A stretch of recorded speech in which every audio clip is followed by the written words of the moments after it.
Hola a todos los que han llegado.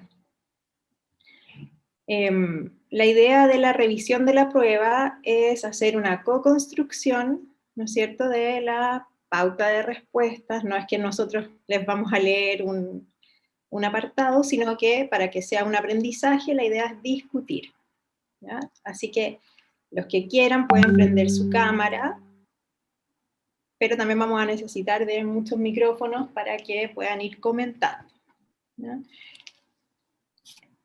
¿Cómo en general encontraron la prueba? ¿Qué les pareció?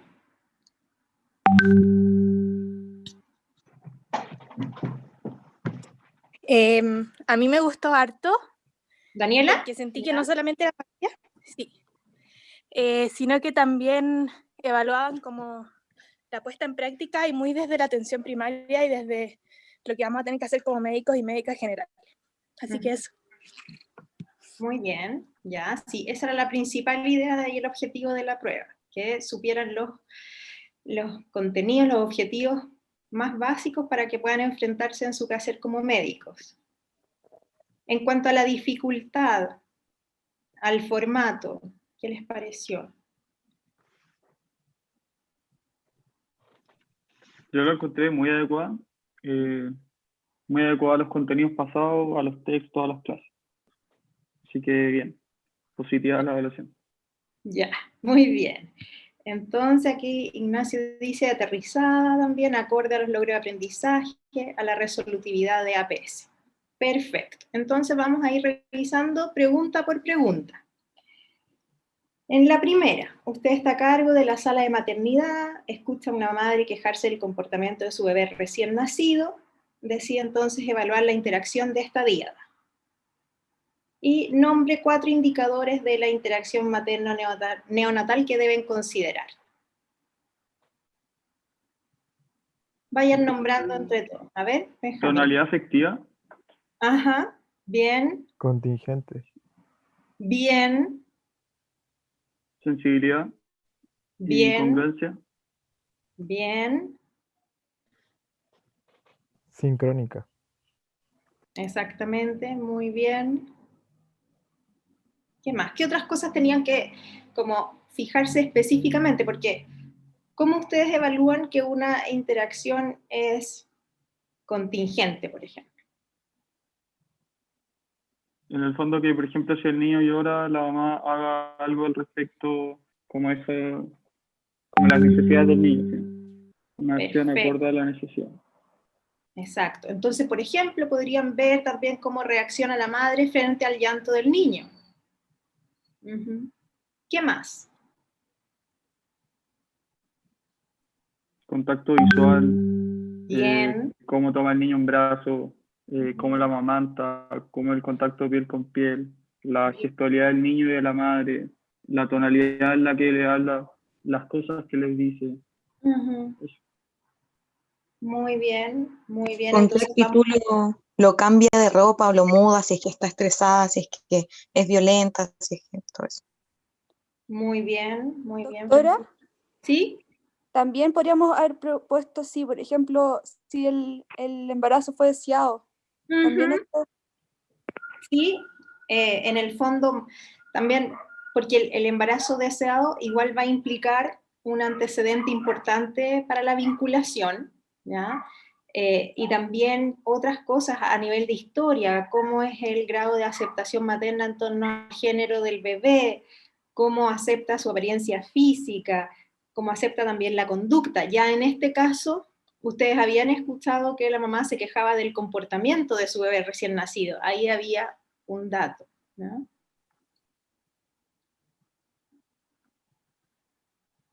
Y en general creo que lo han dicho todo. Las interacciones, en el fondo, físicas, verbales, táctiles, visuales, que tengan las mamás con sus bebés recién nacidos.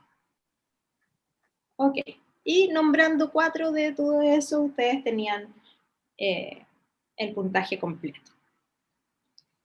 Después de la evaluación, ¿a usted le parece que esta diada es de alto riesgo vincular?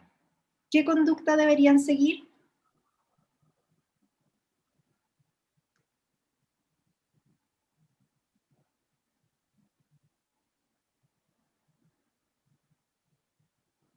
¿Se van a quedar sin Eh, hacer nada o van a... ¿Mm? ¿Yo? Sí, Por- dale. Realizarle psicoeducación a la mamá acerca de la Ya. importancia de un vínculo seguro y y de cómo reforzar el vínculo seguro. Y también se podría activar el equipo de salud mental del consultorio y hacer un taller, o también podría ser derivar a la psicóloga, incluso una terapia familiar con el papá y con Muy el bebé. Muy bien, en el fondo, si ustedes identifican a una diada de alto riesgo, hay que intervenir, ¿ya? Y eso ustedes pueden activar entonces el equipo de salud mental, que puede estar compuesto por psiquiatras, psicólogos, trabajadores sociales también. A veces recuerden que el vínculo también se puede afectar por instancias más externas, y realizar intervenciones tales como las que decía, no sé tu nombre porque dice iPhone de HP, no sé. Javiera Saavedra. Ya, lo que decía la Javiera, en el fondo intervenciones para favorecer un vínculo seguro, y sobre todo por explicando la importancia de lo que se trata y de lo que implica para la vida a futuro, ¿cierto? Profe, ¿se podría derivar a una clínica de lactancia? Porque supone que igual tienen profesionales de salud mental y favorecen como el vínculo, el apego, etcétera. Si es que lo explicaron de esa manera, sí, pero si solo pusieron derivar a clínica de lactancia, no sé si tiene tanto que ver, porque cuando uno deriva a las clínicas de lactancia, cuando hay alguna problemática específica con la lactancia, pero si ustedes explicaron derivar a una clínica de lactancia, porque ahí tienen un equipo que va también a favorecer el vínculo, ahí entiendo que ustedes están poniendo ese objetivo, ¿ya? Ok, muy bien. La siguiente pregunta. Julián es un niño de 2 años, asiste al consultorio a control sano con sus padres.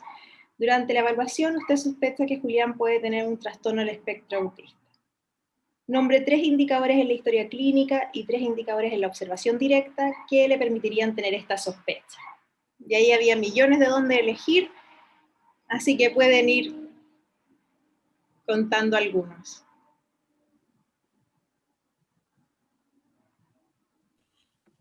Que el niño no lo mirara al doctor cuando le preguntaba algo. Muy bien, o sea que haya un escaso contacto visual. Que no haya atención conjunta. Bien, La preocupación de los padres y que los padres relatan que había adquirido ciertas habilidades y como que entre comillas las perdió, que antes hablaba y ahora no. bien, eso lo obtendrías entonces en la historia, muy bien. Sí.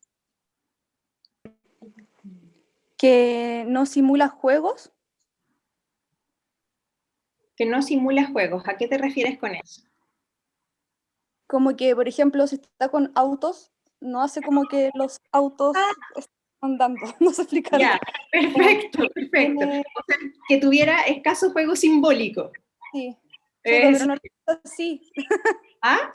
No lo puse así. Lo O sea, que pusiste no como simulaba juegos. ¿Ah? no simula juegos. Sí, Eh, no sé. ya, a ver, no simula juegos. Es que cuando tú dijiste no simula juegos, yo me imaginé como alguien que simulara estar jugando. No como poner los roles o hacer historias.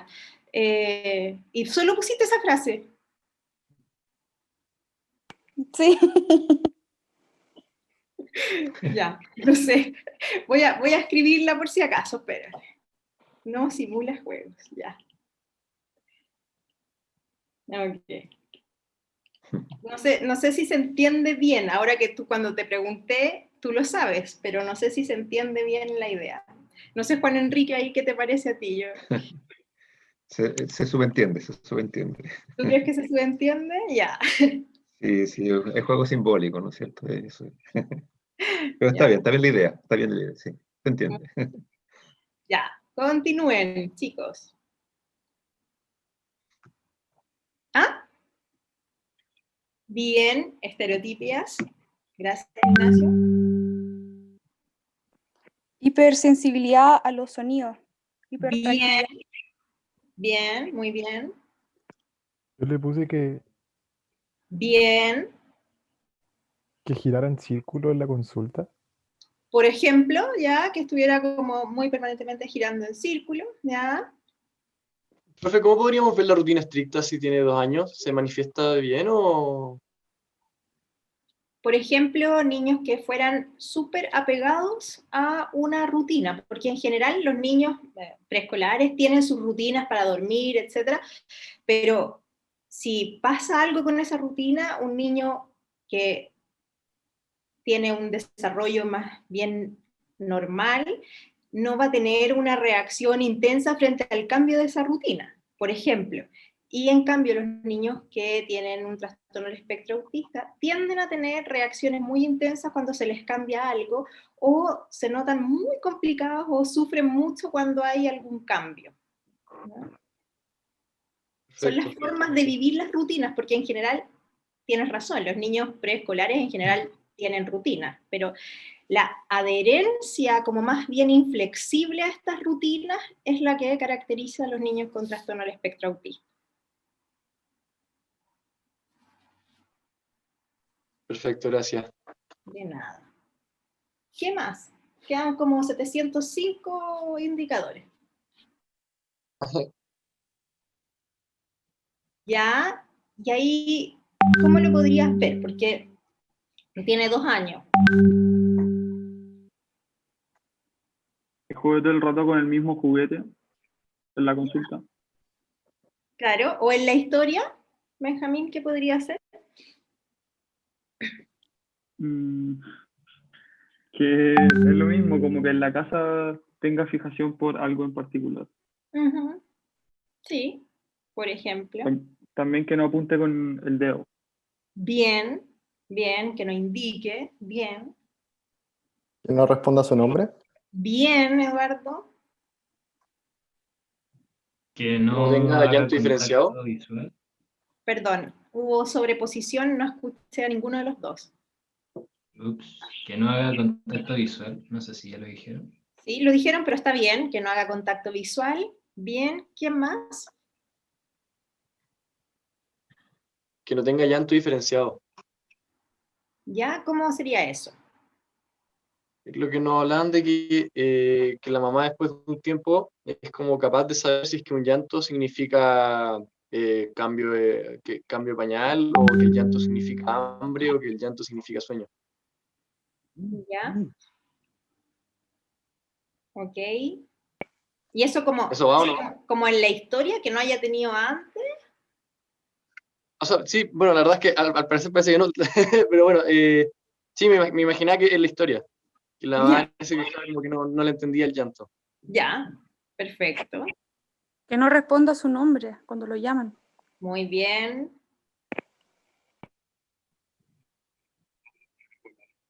Bien. Uh-huh. O que no hable nada. Que no diga Bien, ningún... bien, que tenga un retraso importante, ¿no es cierto?, del lenguaje.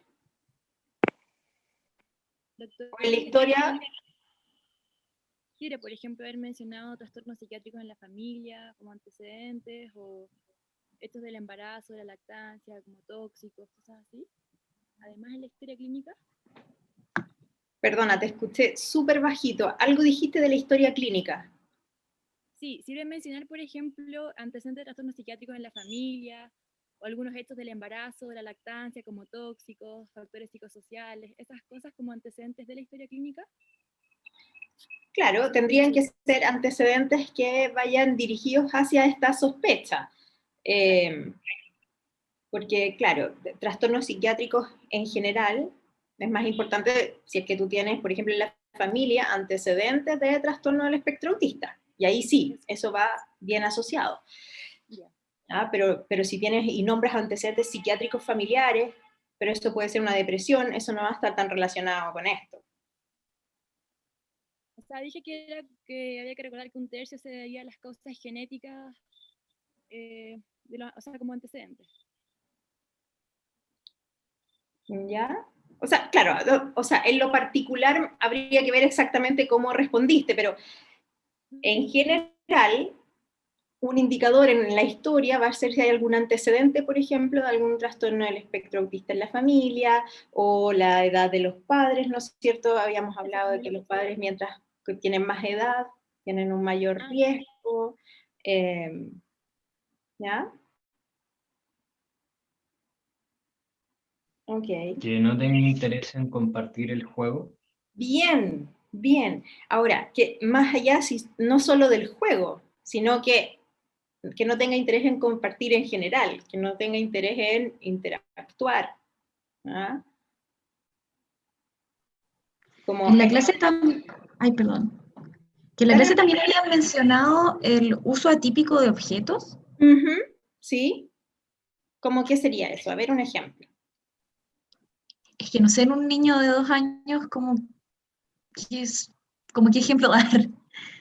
No sé, pues un niño más grande que toma un lápiz, en vez de tomar el lápiz como alguien lo tomaría como para escribir o qué sé yo, lo use para otras cosas. Yo entendí que igual era la exploración de los objetos, por ejemplo, un auto, en vez de tomarlo y verlo como completo antes en la exploración, iban directo a la rueda y la giraban, y se quedaban en un punto del objeto. Entonces es atípico porque el niño no explora como el color, cómo se mueve, etc., sino como la rueda, solo la rueda. Bien, o sea, se quedan más en los detalles que en lo general, que en lo global. ¿Ya? Y también lo que dice Bárbara, podríamos pensar, por ejemplo, incluso como objetos de apego más bien inusuales. Típico que los niños pequeños tienen algún objeto de apego como un osito de peluche, el tuto, ¿ya? Y niños con trastorno del espectro autista podrían tener esos mismos objetos, pero también podrían tener otros un poquito más peculiares.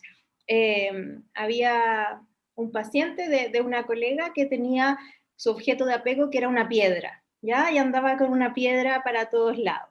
Bastante más peculiar. Alexander en el chat dice que ordene las cosas como en fila o vertical. Y también que el ejemplo que vimos con el teléfono en el video, exactamente. Entonces que tomen los objetos, pero que en realidad no jueguen con ellos, sino que más bien los ordenen o los pongan en fila, pero que no hagan una historia, un juego con esos objetos. Muy bien, ¿ya? Eso también apunta a un juego más bien estereotipado y poco simbólico. Creo que han nombrado muchas cosas, a ver si es que falta algo. No hay reciprocidad emocional, ¿ya? O sea, esta cosa de esta conexión que sienten los papás con su hijo, esto podría estar un poquito más ausente, que cuando alguien ríe, los niños también ríen, eso también se ve menos, la gestualidad facial que también está disminuida.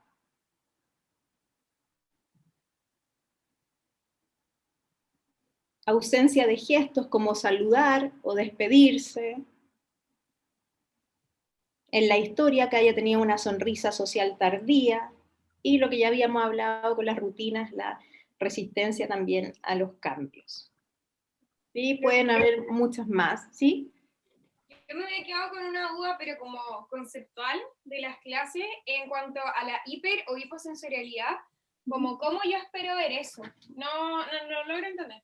Ya, por ejemplo, cuando hay una hipersensibilidad sensorial, se habla, por ejemplo, de los niños que frente a ciertos ruidos que son más bien cotidianos, se estresan mucho, les molestan, los complican mucho. Incluso hay algunos niños que se tapan los oídos y empiezan con un balanceo frente a ese ruido. Y esto puede ser el secador de pelo, la juguera, la aspiradora, o que haya pasado una ambulancia. ¿Ya? Son cosas que son más bien cotidianas y uno ya las tiene incorporadas en el día a día, pero a estos niños les cuesta mucho, ¿ya? Es una hipersensibilidad.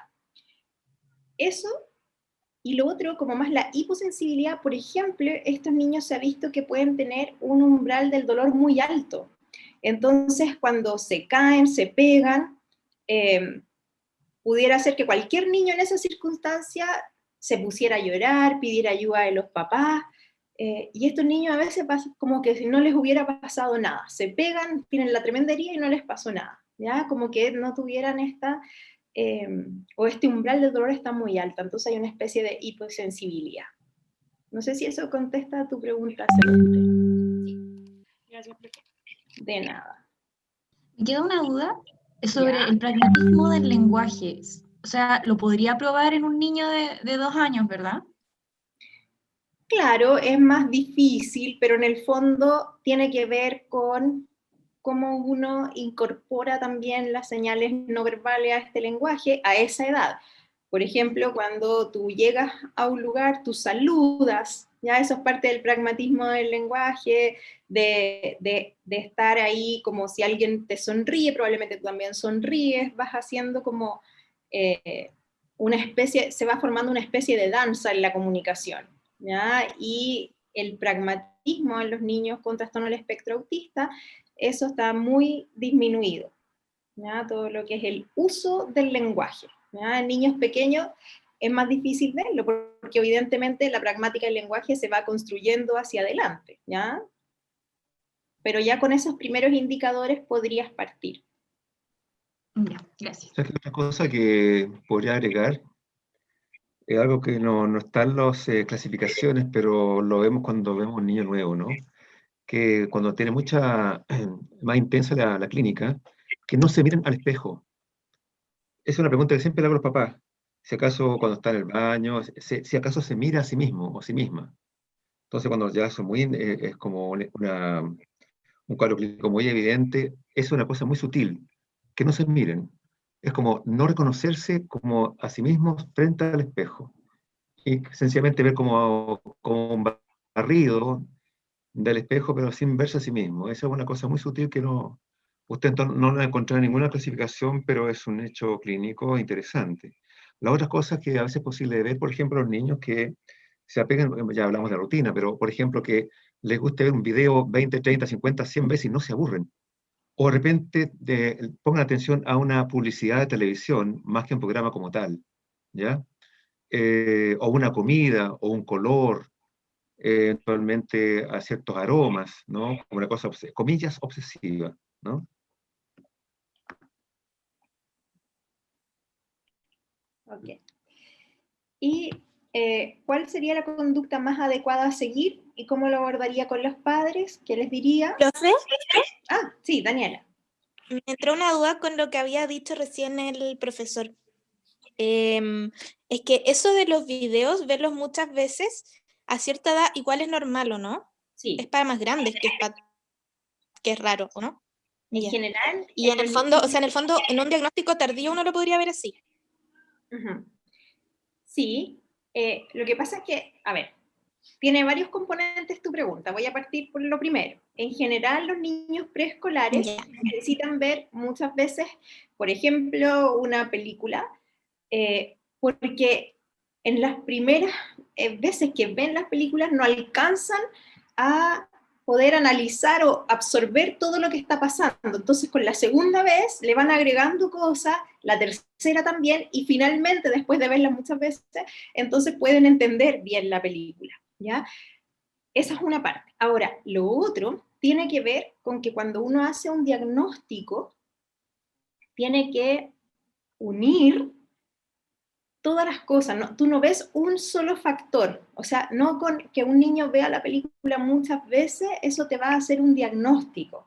Eso ya, tú lo guardas, un indicador, y lo sumas a todas las otras cosas, y ves también la vivencia de cómo ve esa película, que es como mucho más apegada, obsesiva, inflexible, que en los otros niños, que en general también repiten las películas, pero que si a lo mejor lo invitan a salir en bicicleta, va a andar a salir y andar en bicicleta, ¿ya? Entonces tú vas uniendo cosas. Recuerden, ningún factor en sí mismo va a ser diagnóstico. No sé si eso responde la pregunta. Sí, a lo que iba más que nada es porque la hija de una amiga tiene 1 año y medio y ya, siempre que como que mi amiga necesita hacer algo, le pone una película y siempre la misma porque es como la película que tiene. Pero tiene Y un año no y es medio. tanto. Oye, Sí, pero es súper chica, pero se queda pegada mirando la pantalla. Ya está bien, pero paréntesis para todos. los niños no deben exponerse a pantalla antes de los 2 años, jamás. Bien. Excepto pudiera ser sobre los 18 meses una videoconferencia para ver a su mamá que está lejos y nada más. Los niños antes de los 2 años no se pueden exponer a pantallas porque se provocan alteraciones en el desarrollo cerebral, ¿ya? O sea, y de hecho uno tendría que tratar de postergarlo lo más posible, ¿ya? Así que ahí esto que le pasa a la hija de tu amiga es bastante concordante, porque en general lo que está ocurriendo ahí es que hay como una especie, ¿no es cierto?, como se queda pegada, de adicción. Sí, las pantallas tienen un componente adictivo también, y a esa edad no está la formación cerebral apta para tolerar eso. Entonces, ¿Y ahí qué se recomienda? Porque igual, ya, mi amiga está en la universidad y supuestamente este año iba a entrar a la guardería la hija, pero por razones de pandemia las guarderías no están funcionando. Entonces mi amiga está con clases online, entonces no puede estar todo el rato con su hija y hace lo mejor que puede, ajá. pero tampoco puede estar todo el rato. ¿Qué se recomienda para que la guagua esté tranquila mientras ella está en clase? Ya, esa es la pregunta más difícil que me han hecho en una sesión. ¿Ya? No. Difícil. A esa edad las guaguas no están tranquilas, son todavía súper dependientes de las mamás. Yo creo que lo ideal es que tu amiga pudiera tener una ayuda, que alguien estuviera con su hija mientras ella está en las clases. Y si no, tratar de tener algunas actividades así como que escuche música y baile, o que esté en una caja de arena.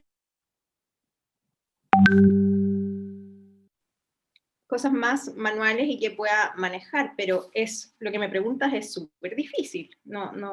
Y de hecho es parte importante de por qué también durante la pandemia muchas mujeres han salido de la fuerza laboral, ¿ya? Porque en general, si no están los colegios, no están las guarderías, ¿quién cuida a los hijos mientras va a estar la mamá trabajando o en este caso estudiando? Así que tu pregunta es difícil y de mucho componente social también. Hace 80 años atrás alguien dijo que lo social estaba impreso a lo biológico, ¿no? Y somos seres sociales, es decir, no es posible sustituir la presencia del otro en relación a un objeto, ¿no? Aunque sea muy atractivo, llámese todos los rectángulos con tecnología LED, computadores, celulares, etcétera, etcétera. Pero eso no, la idea es que siempre estén con un otro, ¿no? Y no sustituir eso con un celular, dentro de lo posible.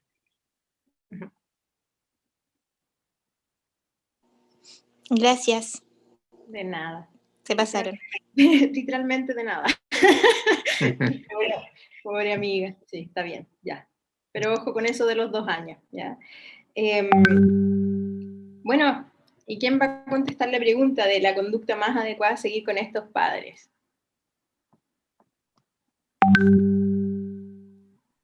Yo puse en esta ocasión explicarles que, que tenemos una sospecha de que igual en la viñeta no salía si le había hecho algún como cuestionario como aprobado para como ¿cuáles son las siglas? ¿El AMSE?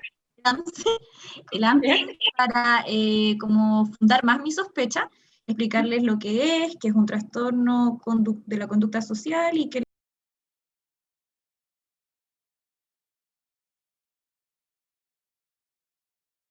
sensibilidad y que deberíamos derivarlo. Muy bien.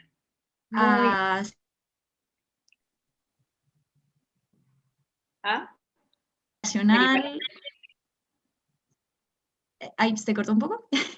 Derivarlo a psiquiatra infantil y a otros profesionales según necesidad, como el terapeuta ocupacional o neurología infantil, etcétera, etcétera. Excelente. Esas eran las 2 componentes principales ahí de esa respuesta. Que hay que psicoeducar a los padres, ya explicarles por qué es tan importante esta sospecha y por qué hay que seguir evaluando, y que evidentemente hay que derivar a un equipo multidisciplinario, pero ya sea a psiquiatra infantil o neurólogo, que puedan realizar el diagnóstico definitivo, y mientras antes se realiza el diagnóstico y mientras antes se inicia el tratamiento, el pronóstico mejora. Por lo tanto, había que realizar esa derivación. Muy bien. Profe, Excelente. ¿se puede ¿Sí? agregar como que era importante como manejar el posible duelo que puedan vivir los padres? ¿Sí? Sí, sí. O sea, y eso parte también en la forma es importante lo que decía Bárbara, que hay una sospecha, no es que usted al tiro le diga, no, oiga, su hijo tiene un trastorno del espectro autista, ¿ya? Sino que hay una sospecha, y ahí realizarlo con harta empatía, conteniendo también a los papás que se van a poner nerviosos, que van a ver que hay algo que está complicado, y como dice Benjamín, también la parte del duelo, así que ahí ustedes también pueden seguir citando a estos papás y hablando con ellos, pero lo importante es que esta pregunta iba dirigida a que hay que hacer la psicoeducación y hay que derivar y no perder tiempo. ¿Sí? Muy bien. Después ustedes estaban en el turno de urgencia y llega esta adolescente intoxicada con cloro, alguien les dice que no se alarmen porque es por llamar la atención, porque ha venido otras veces por intoxicaciones similares. ¿Ya? Ustedes estabilizan a la paciente desde el punto de vista médico y nombrar 4 aspectos que van a considerar para determinar el nivel de riesgo global de suicidio. También aquí había 700, así que podían nombrar 4 de cualquiera de esos. Vamos. Intentos previos. Bien, ya. Arrepentimiento, si existe arrepentimiento. Si existe o no arrepentimiento después del intento, muy bien. Psicopatología. Bien, psicopatología que esté presente. También, o sea, no solo de la niña, sino que de los padres. Como pensando Bien. en maltrato, abuso infantil. Perfecto, que también importa. Presencia de algún motivo para seguir. ¿Cómo? Presencia de algún motivo para seguir viviendo. Bien, exacto, eso es un factor que sería protector, ¿no es cierto? Que hubiera una razón para vivir. Muy bien. Ella tenía un plan suicida antes y una ideación suicida persistente. Bien, planificación. Bien. ¿El método? Método, elabora Celeste. La letalidad de ese método, la violencia que tenga, es distinto a que Bien. use pastillas, a que use una cuerda, un arma. Perfecto, entonces la letalidad del método. Muy bien. ¿Qué más? Ser mujer. Antecedentes. Hubo 2 personas que se sobrepusieron. Pero queríamos decir lo mismo. ¿Y qué es lo que querían decir? Antecedente de violencia intrafamiliar, quería decir, ¿o no? Ya, bien. ¿Ignacio era el otro? Sí. Bien, bien. ¿Qué más? Que si los padres están presentes, porque tiene más riesgo de suicidio si ella está más sola en la casa, si están trabajando mucho, o sea, tiene más riesgo de suicidio que no la estén vigilando, por ejemplo. Perfecto, muy bien, que haya una falta de supervisión o que haya una falta de soporte familiar. Muy bien. El acceso a métodos igual. Excelente, que haya métodos a su disposición. Muy bien, Moisés. ¿Qué más?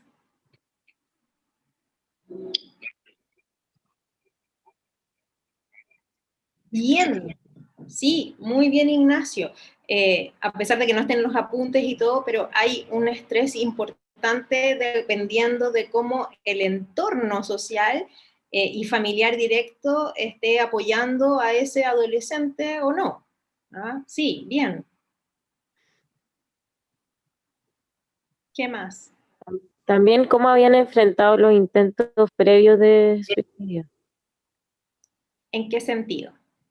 Como la familia, porque quizás como que no había tenido un buen manejo antes o no tiene apoyo familiar para poder enfrentarlo. Entonces ahí habría que tener más ojo en eso y abrir más redes y ver de qué otra manera uno la puede apoyar.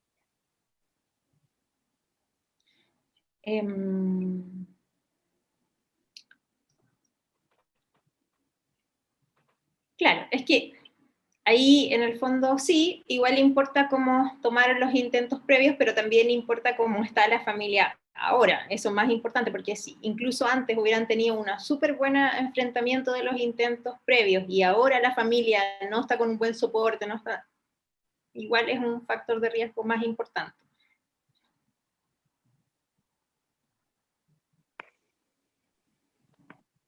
¿Qué más? Ser mujer igual. ¿Ser mujer? Es que aumentaba ¿Cómo el eso? riesgo, Ser hombre. aumentaba las tasas de intento y de conducta suicida. Se lo puse como factor biológico. ¿Quién Pero puede, el ser o hombre tiene que otra opinión consuma, distinta? Yo tengo otra el ser opinión. hombre consume dale, Claro, Fran. eso sí. Claro, ahí efectivamente las mujeres tienen más intentos de suicidio, pero los Eso, hombres consuman más, por lo tanto, eso. el riesgo de suicidio, porque lo que estamos tratando de ver es que haya un riesgo de suicidio real, consumado, es más en el caso de que sean hombres. Hombres. Hay que buscar directamente los síntomas de un trastorno depresivo mayor. Bien, bien. Antes. Entonces, bien. Ya. Ok, entonces vamos a ir recapitulando. Por ejemplo, entonces a nivel individual podríamos encontrar presencia de trastornos psiquiátricos asociados como depresión, abuso de alcohol y drogas, conducta agresiva e impulsiva, un trastorno de conducta alimentaria, un trastorno bipolar, psicosis. Que haya una pertenencia a un grupo, al grupo LGBTI, lo que decía Ignacio. Que hayan sentimientos de desesperanza, ansiedad, impulsividad. A nivel más contextual, familiar, que haya antecedentes de historia familiar de conducta suicida, que haya psicopatología parental, una disfunción familiar, maltrato y abuso sexual, violencia intrafamiliar, escasa supervisión parental o falta de soporte familiar, bullying o otros estresores que puedan estar presentes. A nivel de la conducta suicida misma, como intentos previos, planificación, que el intento suicida sea grave, ideación suicida persistente, una motivación altruista, ideación suicida ampliada, utilización de varios métodos a la vez, método de alta letalidad, no arrepentimiento tras el intento, determinación e intencionalidad y acceso a métodos. Y también la búsqueda de factores protectores, como los motivos o razones para vivir o el apoyo familiar. Se dan cuenta que habían 700 y tenían que elegir solo 4. Así que todos tienen que tenerlas completamente buenas. Si no... ¿Profe? ¿Ah? Yo quiero opinar que pensé que los factores se extraían del párrafo que mostraban. Por tanto, yo igual puse mujer y la edad adolescente porque me faltaron como factores para poner. No sé si le pasó a alguien más. Ah, tú te quedaste, no Con el indagaste párrafo. más, sino que si Sí, no fuiste a indagar más, te quedaste con lo que decía el párrafo. yo entendí lo Claro. mismo, que era se extraía del Entendí caso que era del clínico. caso. Sí, igual. Yo también lo pensé así. No, pero dice, ¿qué aspectos debiese considerar para determinar el nivel de riesgo? O sea, lo que ustedes tienen que indagar, porque ahí solamente tenían como 2 cosas de antecedentes. Ya, pero voy a notar que algunos no entendieron eso.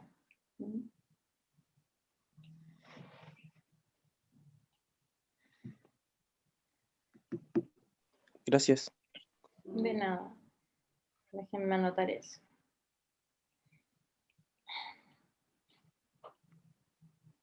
Yo creo que lo que vamos a hacer ahí es ver las respuestas en general, ¿ya? Si más del 85% de las personas entendió la pregunta como una globalidad,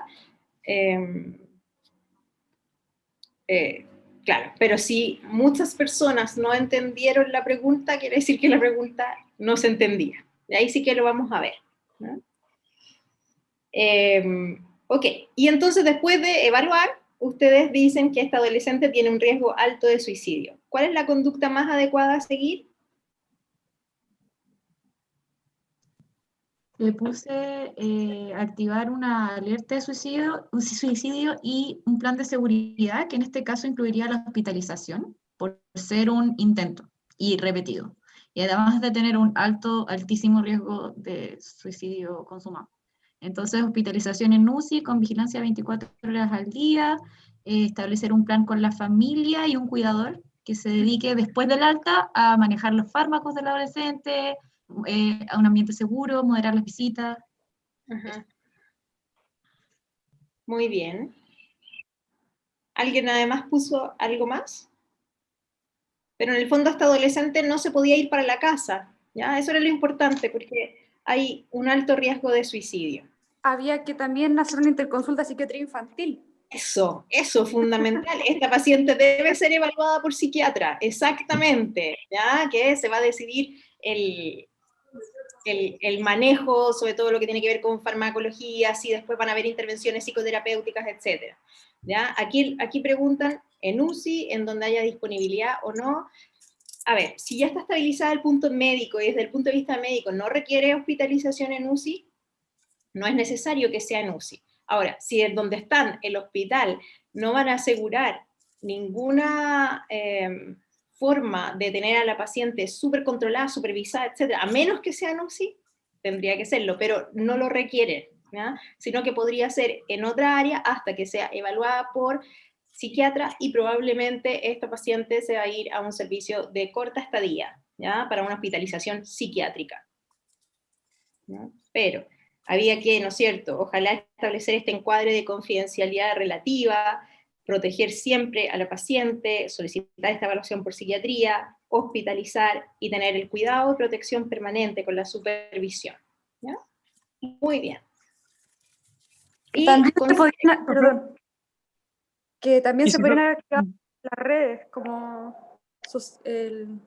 la red social. Sí. Los amigos, la familia, todo lo que pueda servir como apoyo. Exactamente. Muy bien. Ahora, recuerden que ustedes están en el servicio de urgencia, igual tienen que hacer lo que más puedan, pero muchas veces en esos momentos no van a alcanzar a hacer todo. Entonces, por eso uno trabaja en equipo. Ustedes evalúan, estabilizan, hacen las primeras intervenciones y posteriormente el psiquiatra sigue con lo otro, pero está muy bien que piensen en las redes. Excelente. Profe, yo solo puse hospitalizar y vigilancia 24 horas, porque yo pensé que a eso iba la pregunta de alto grado, porque si hubiera sido bajo grado hubiera puesto todo lo de plan de suicidio y actividad y todo el resto, pero como que pensé que era eso la respuesta, Irian. Me parece una buena respuesta. Sí, lo importante era que también, aunque esté hospitalizada, tiene que estar permanentemente supervisada, fuera de elementos de riesgo. Ya, mientras está con eso, está bien.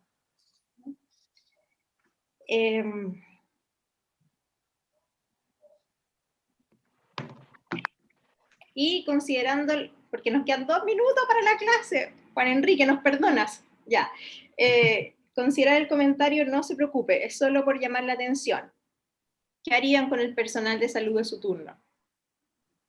Profe, una duda. Yo no entendí bien si eso lo dijo el personal de urgencia o si lo dijo la mamá. No, la persona que hace el ingreso, que podía haber sido un administrativo o algún TENS, o etc. Yo creo que lo primero es explicarle a esa persona que nunca hay que decir algo así, y que y explicarle también que las estadísticas muestran que un intento de suicidio se asocia a mayor tasa de suicidio después,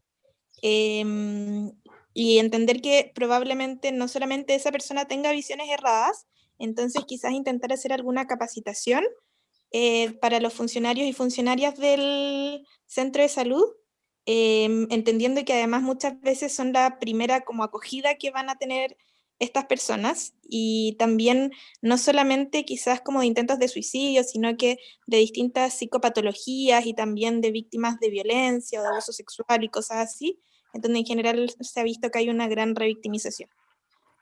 Excelente, Daniela. Muy bien, me encantó esa respuesta, ¿ya? Porque además incorporaste otras típicas situaciones donde a veces en los servicios de urgencia se puede como tratar mal a los adolescentes, ¿ya? Y es súper importante como sensibilizar. Entonces ahí también Álvaro agrega psicoeducación al personal de salud, exactamente. Quizás no solo con la persona que hace el ingreso para que no se sienta como criticada directamente, sino que con todo el personal de turno poder hacer una psicoeducación en torno a estas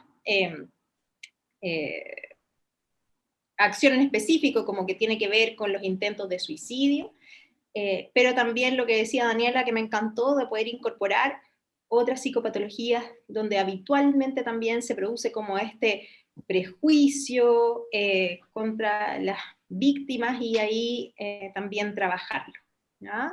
Pero había que intervenir. Aquí hay algunos que dicen que entendieron que era la mamá.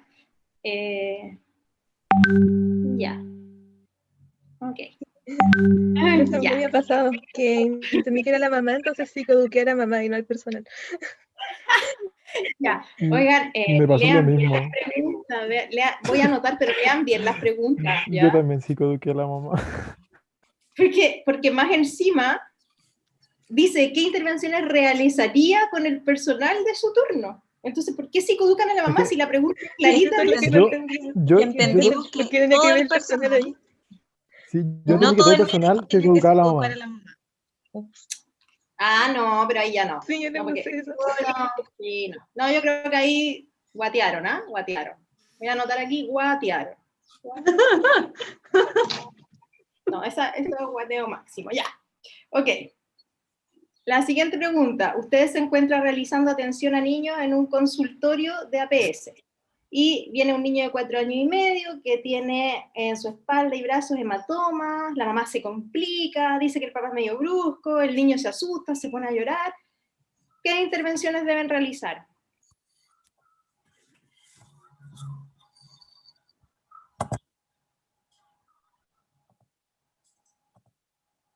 Había un acrónimo en la clase que era acciones, Ujú. que era primero como revisar las creencias personales respecto al abuso para evitar como invisibilizar la situación o negarla como que haya maltrato infantil. Después como disponer de un equipo para poder atender el maltrato, generar una sospecha primaria como buscando antecedentes que orienten hacia que efectivamente un maltrato. En ese sentido, se pueden activar redes como visitas domiciliarias con asistentes sociales, cosas así. Y finalmente, si se llegase a encontrar algo, hacer efectiva la denuncia y como siempre velando por la protección del niño. En ese sentido, dale. Perdón, es que lo que yo entendí era que ya había una sospecha que era ya fundada, que ya no era una sospecha primaria. Igual, como había evidencia física y una Acá declaración. ya está viendo los hematomas y la mamá le dice que el papá se los hizo. Entonces ya Y el niño no... llora. Y el niño llora de miedo. Sí. Entonces Ok. hay que hacer la denuncia o hacer que la mamá la haga. Pero es que a nosotros en el taller al menos nos dijeron que nunca nos apuráramos en denunciar, como que esto primero siempre pasarlo a un equipo y tener como más antecedentes respecto como el funcionamiento de la familia antes de hacer efectiva la denuncia, porque al final si te apuráis, tú no sabéis cuál va a ser la reacción que va a tener el padre incluso sobre la madre, entonces podría generar violencia de pareja o al final como que hay que asegurar inicialmente una protección antes de hacer la denuncia al niño. En ese caso se podría hospitalizar, por ejemplo. Ojo, sí, a ver, todos tienen razón.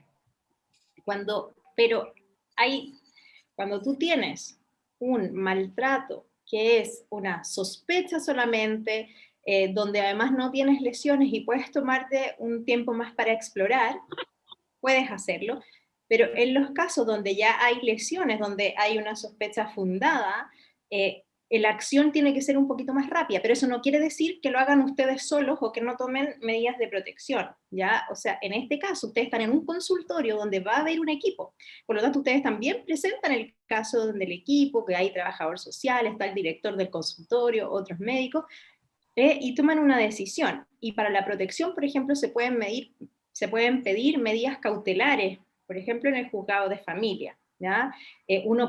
Hay que psicoeducar a la madre también, donde que es importante que eso no ocurra, que se está produciendo un maltrato, a ver si es que tiene alguna red, por ejemplo, que se pueda ir a quedar a la casa de alguien con su hijo. Hay que contener también a este niño se pone a llorar ahí en medio de la sesión, de la consulta, está muerto de miedo.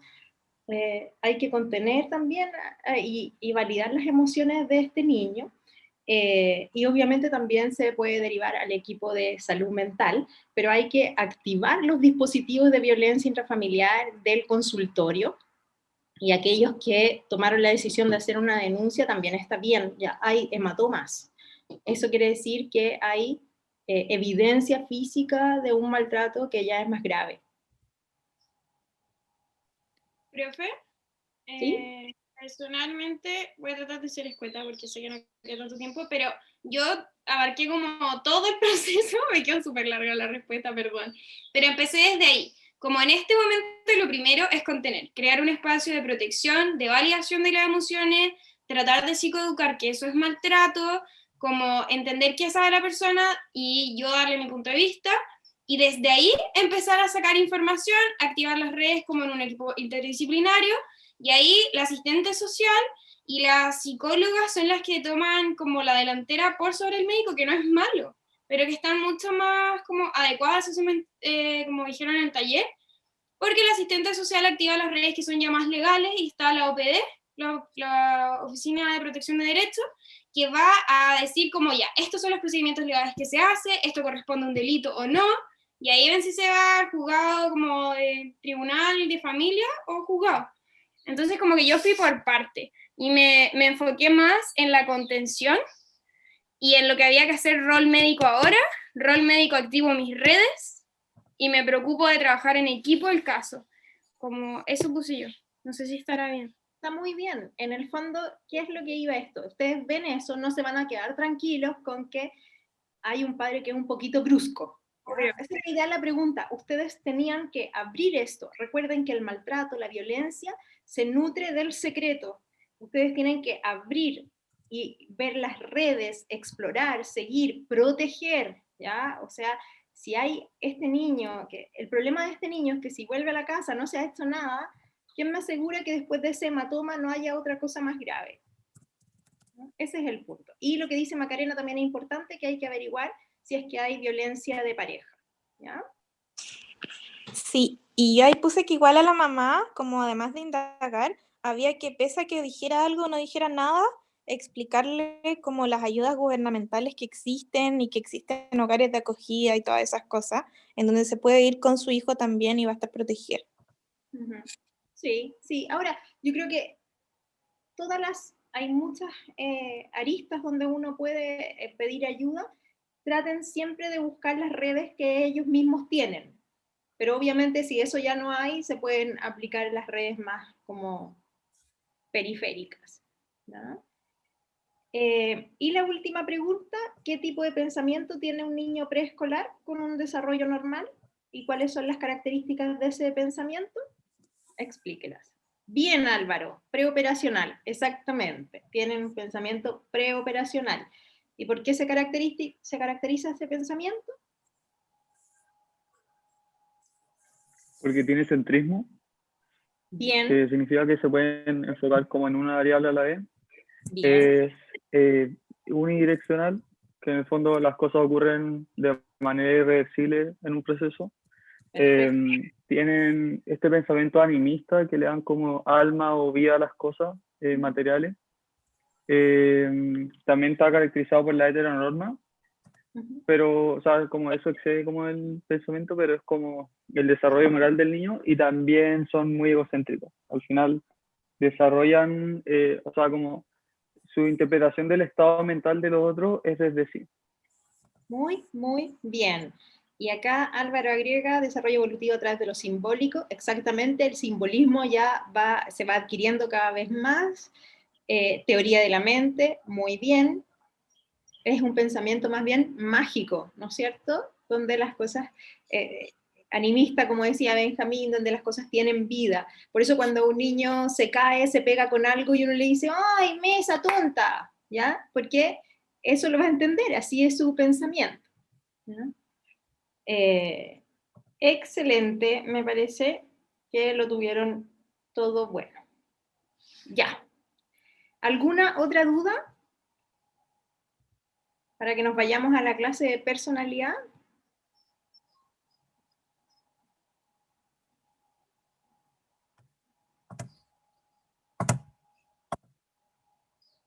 ¿No? No. Ya. Súper, queridos míos. ¿Un 7 para todos? Ya, un 7 para todos. Si es que se lo merecen, por supuesto. También me queda una última duda, ¿Cuál? que el hecho de que en la pregunta anterior, la del niño con el maltrato infantil, o sea, yo sospeché que, o sea, que había una sospecha fundada de maltrato infantil, lo cual constituiría netamente una violación a los derechos del niño. Entonces, para mí eso indicaba que había que hacer la denuncia en el momento mismo. O sea, Sí. yo lo marqué como así en mi respuesta. Está bien Entonces eso. pensé que eso era más relevante. Está bien, sí, es lo que yo les decía. En todos estos casos, las cosas no son blanco y negro y no son fáciles. Ustedes cuando se enfrentan a esto no son fáciles. De nada, Fran. Pero en el fondo, si tú crees que hay una acción de un delito, de un maltrato severo, entonces tienes que hacer la denuncia. O sea, en ese caso la respuesta está buena. A mí, ¿qué respuesta estaría mala en esa pregunta? Le digo a la mamá que se vaya a la casa y que la cito en 2 semanas más y veo cómo están los hematomas.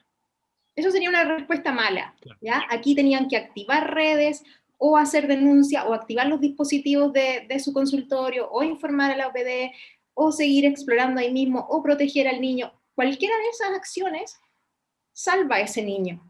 El no hacer nada no lo salva. Así que si tú evaluaste y había hematomas y había, por lo tanto, lesiones indicadoras y haces la denuncia, eso también está bien. ¿Ya? Ojalá, pero siempre la denuncia a través de tu consultorio, con firmas para que se pidan también las medidas cautelares porque hay que proteger a ese niño, ¿ya? De las posibles también, de lo que puede pasar cuando el papá se enoje, etc. ¿Mm? Perfecto. Súper claro, profe. Muchas gracias. De nada. Chao, niños, nos vemos en personalidad. Gracias. Chao. Chao.